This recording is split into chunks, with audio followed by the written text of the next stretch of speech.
Hello दोस्तों, आज की इस वीडियो में हम लोग पढ़ेंगे MSc zoology third semester third paper unit second का topic B cell maturations activations and differentiation.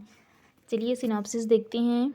Introduction, definition, what is B cell, properties of B cell maturations, B cell activations, T cell independent B cells activations, T cells dependent B cell activations, B cells differentiation, functions of B cells, conclusion, reference. Introductions. B cells को B lymphocyte भी कहते हैं। B cells का दूसरा नाम क्या है? B lymphocyte.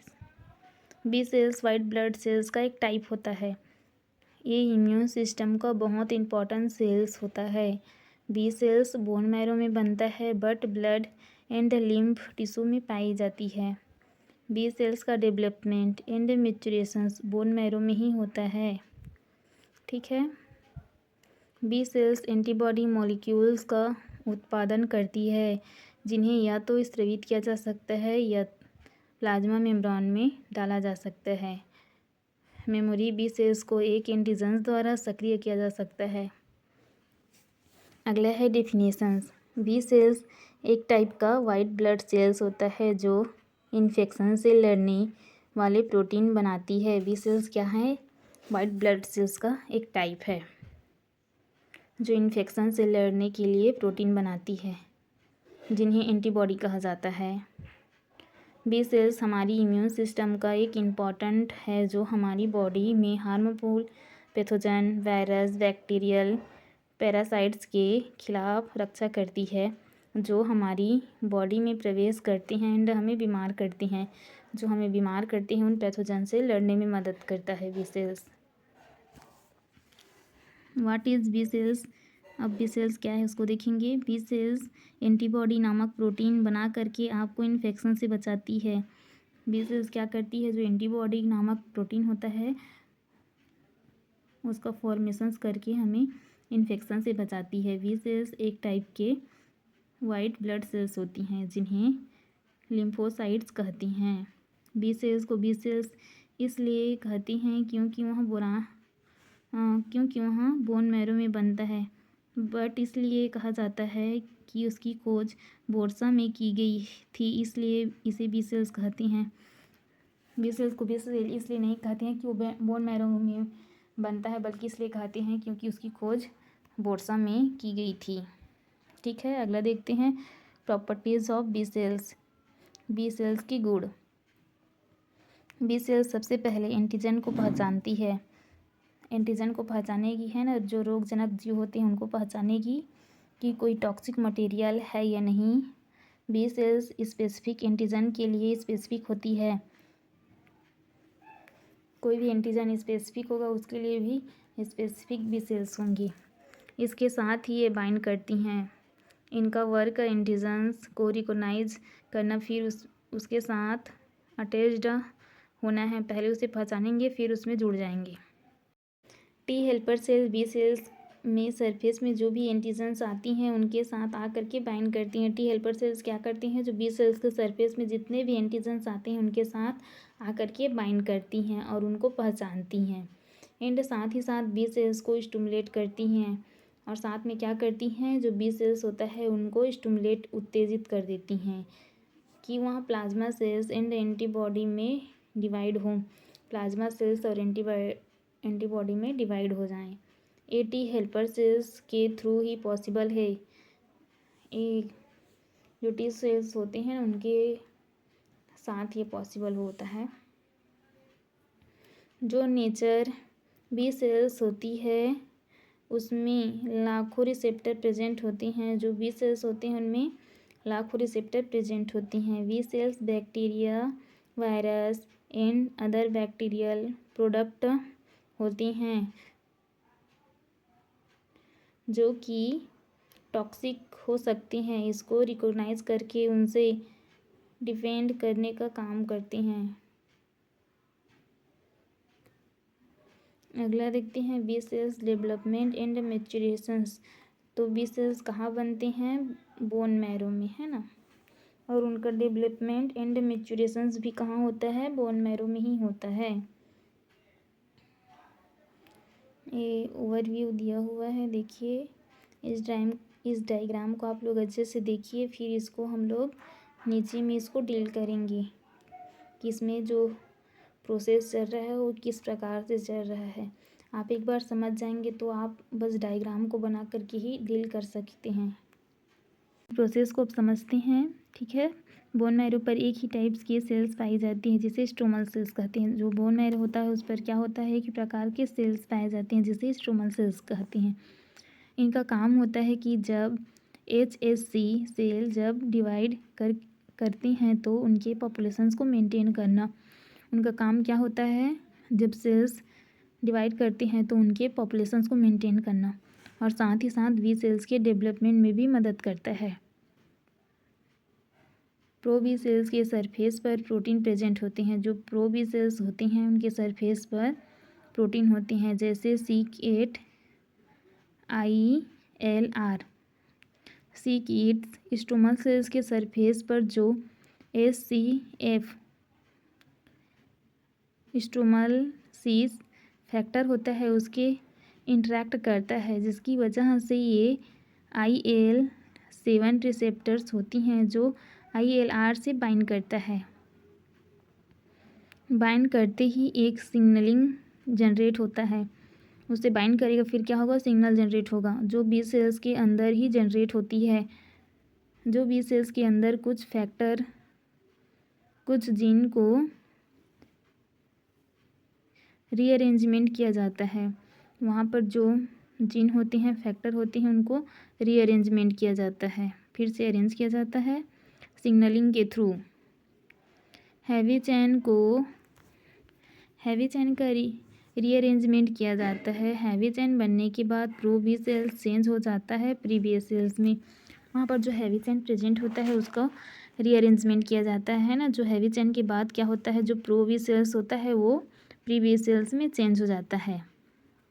Surface पर प्रोटीन CD19 और CD45R होते हैं।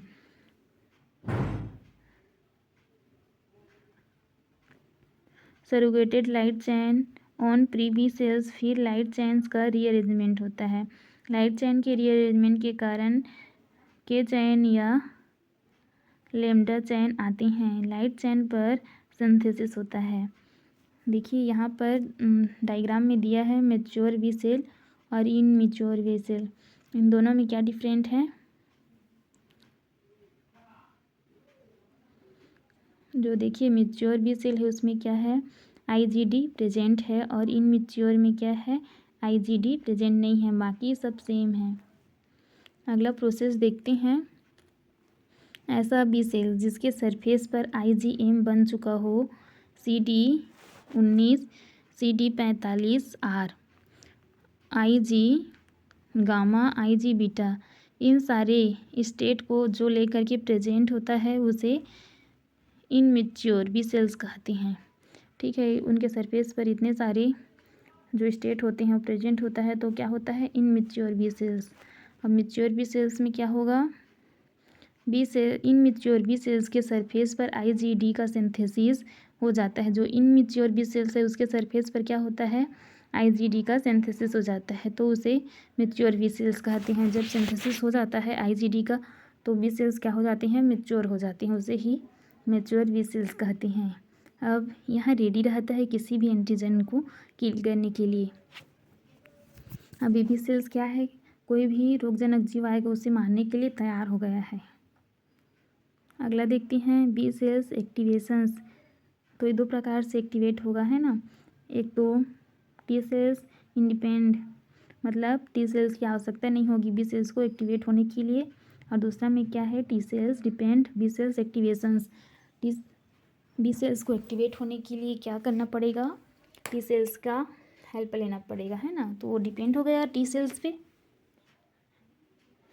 पहला देखते हैं T cells independ B cells activations. Diagram बना हुआ है, देखिए बैक्टीरियल सेल्स प्रेजेंट है ना, उसमें बी सेल्स आकर के बाइंड कर रहा है जो बैक्टीरिया है उसके एपिटोप्स पर। तो वहाँ पे जो बाइंड कर रहे हो वहाँ पे फर्स्ट सिग्नल जनरेट हो रहा है ना, फिर जो IELR जो सरफेस पर बी सेल्स का टी सेल्स पर बाइंड कर रहा है तो सेकेंड सिग्नल जनरेट हो रहा है। इसका अगला प्रोसेस डील किया गया है। देखिए, बैक्टीरियल सेल्स के सरफेस पर इपीटोप प्रेजेंट होते हैं। बहुत सारे क्या हैं, इपीटोप बैक्टीरियल सेल्स के सरफेस पर प्रेजेंट हैं, जो बी सेल्स का BCR पहचानने का काम करता है। बी सेल्स के सरफेस पर मल्टीपल इपीटोप्स प्रेजेंट होते हैं। देखा है हमने, है ना, बहुत सारे बैक्टीरियल सेल्स के सरफेस पर इपीटोप प्रेजेंट हैं, जैसे BCR आपस में क्रॉस लिंक हो जाते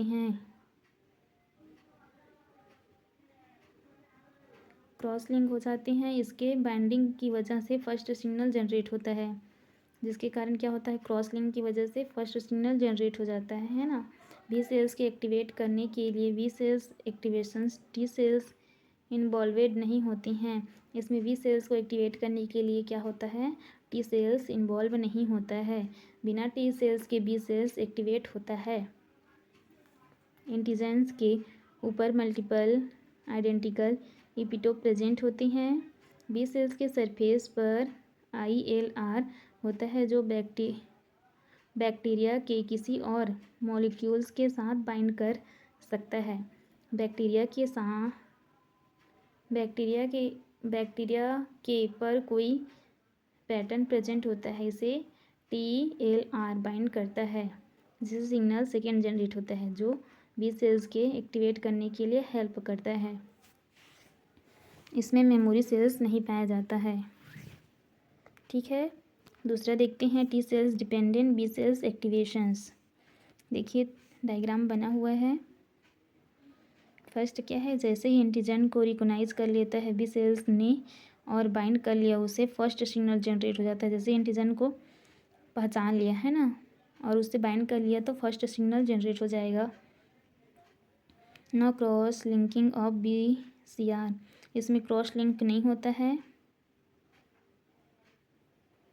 बी सेल्स के एक्टिवेशंस में टी सेल्स इन्वॉल्व होता है। इस प्रोसेस में क्या हो रहा है, बी सेल्स को एक्टिवेट करने के लिए टी सेल्स इन्वॉल्व हो रहे हैं। बी सेल्स के एक्टिवेशंस में टी सेल्स हेल्प करता है।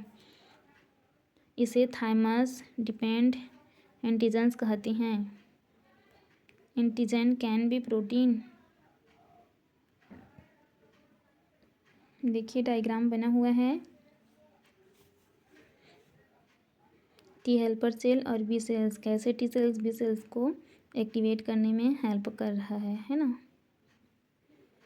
यहाँ पर B cells and T cells interact होते हैं।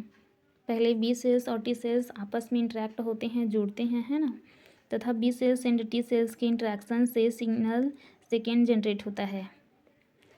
TA सेल्स के सरफेस पर TCR CD4 CD40L प्रेजेंट होते हैं। बी सेल्स ने अपने मेम्ब्रेन IG से एंटीजन्स को अंदर ले लिया है, फिर उसके छोटे छोटे टुकड़ा कर दिया है। बी सेल्स ने जो एंटीजन्स है बाहर में है ना, उसके सरफेस पे उसको क्या कर लिया है, अंदर कर लिया है और उसे छोटे छोटे टुकड़ों में तोड़ दिया है। बी सेल्स के सरफेस पर MSC मोलिकुलर प्रेजेंट होते हैं, जो उसको लेकर के आता है। उस पर बहुत सारे मोलिक्यूल्स प्रेजेंट होते हैं, है ना, बी सेल्स के सरफेस पर, जो एंटीजन्स को लेकर के आते हैं। TCR MS मोलिक्यूल और एंटीजन्स के साथ बाइंड करता है। टी सेल्स का CD4 MSC मॉलिक्यूल से इंटरेक्ट करता है तथा CD40L भी CD40 से इंटरेक्ट करते हैं, जिससे सिग्नल सेकेंड जनरेट होता है। मतलब टी सेल्स का और बी सेल्स के, ठीक है, आपस में क्या कर रहे हैं, इंटरेक्ट कर रहे हैं और सिग्नल सेकेंड जनरेट हो रहा है। अब सिग्नल थर्ड देखते हैं।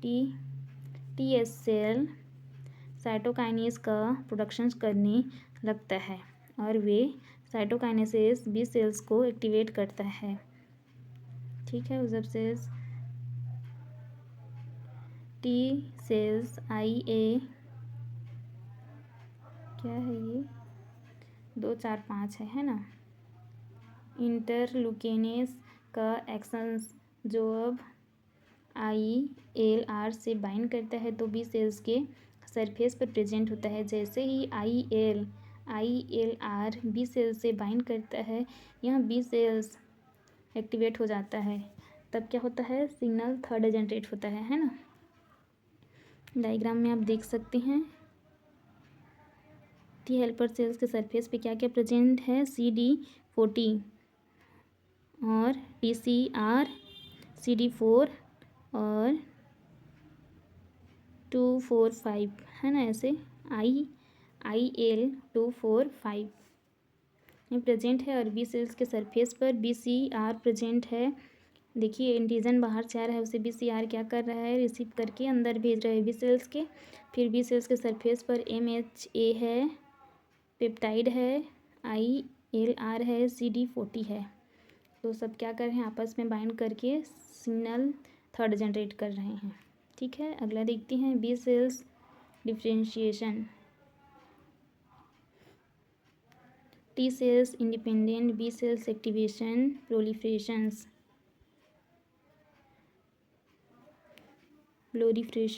Differentiations of activated B sales.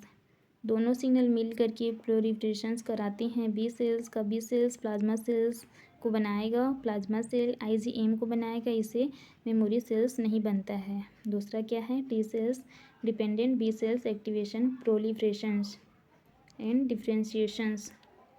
तीनों सिग्नल मिल करके प्रोलिफरेशंस कराते हैं IL245 की वजह से बी सेल्स प्लाज्मा सेल्स और मेमोरी सेल्स में बढ़ जाती हैं। प्लाज्मा सेल्स होते हैं ये AB सीक्रेट करते हैं जो AB सीक्रेटिंग सेल्स कहलाते हैं। मेमोरी सेल्स आगे चल करके सेकेंडरी इम्यून रिस्पॉन्स को क्रिएट करता है। अगला देखते हैं बी सेल्स फंक्शन। इसके इम्यूनोग्लोबुलिन रिसेप्टर का उपयोग करके एंटीजन रिसेप्टर के साथ इंटरैक्ट करना, आंतरिककरण परिणाम स्वरूप टी सेल्स में एंटीजेनिक पेप्टाइड्स प्रेजेंट करते हैं और मूल एंटीजन से संसाधित करना, जो कि बी सेल्स अनुकूलित प्रतीक्षा प्रणाली के हास्य के लिए जिम्मेदार है। यह बाह्य कोशिकीय रोगजनकों के खिलाफ कार्य करती है। IG का कोनेट एंटीजन से बांधता है तो पूरक प्रणाली को सक्रिय कर सकता है और फेगोसाइटोसिस को एंटीजन लेने में मदद कर सकता है। उसके बाद देखते हैं कंक्लूजन। बी सेल सक्रियण एक प्रसार एंटीबॉडी के लिए बहुत ही महत्वपूर्ण प्रक्रिया है। इसलिए बी सेल्स प्लाज्मा सेल्स बनाती है जो एंटीबॉडी के निर्माण के लिए जिम्मेदार होती है। एंटीबॉडी का निर्माण करने के लिए क्या होते हैं, रिस्पॉन्सिबल होती हैं।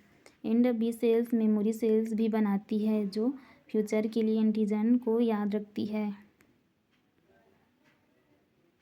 लास्ट में है reference immunology by Kuby, WH Freeman यूसे, fundamental of immunology by W Paul. Thank you for watching. मिलते हैं अगले वीडियो में।